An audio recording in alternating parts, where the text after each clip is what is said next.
అప్పటి వరకు పెంచుకున్న ప్రేమలు, అప్పటి వరకు ఊహించినటువంటి కలలన్నీ కూడా ఈ నిజం ద్వారా నాశనం అయిపోతాయి. కాబట్టి నిజాన్ని ఆ అమ్మాయి తొక్కేస్తుంది అన్నమాట.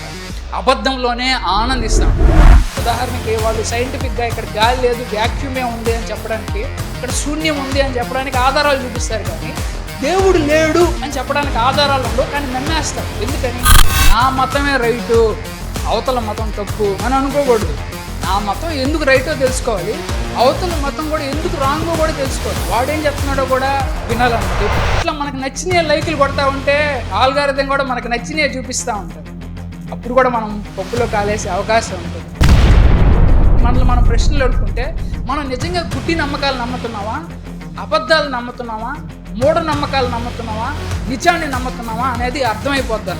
మనం ప్రశ్నలు వేసుకున్నాడు. ప్రశ్నల్లోనే తెలివైన ఇన్వెన్షన్స్ ఉంటాయి అన్నమాట.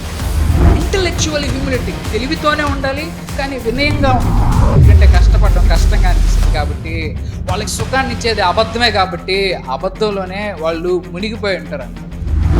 ఏ మతంలో కూడా లేఖనాలకి అంత అధికారము, అంత ప్రాముఖ్యత ఉండదు. కానీ కేవలం క్రైస్తవ మతంలోనే అంత ప్రాముఖ్యత ఉంటుంది. ఎందుకని ఆయన అంటే దేవుని వాక్యాలే సత్యం, కానీ ఆయన కనిపించింది నిజం కాదు.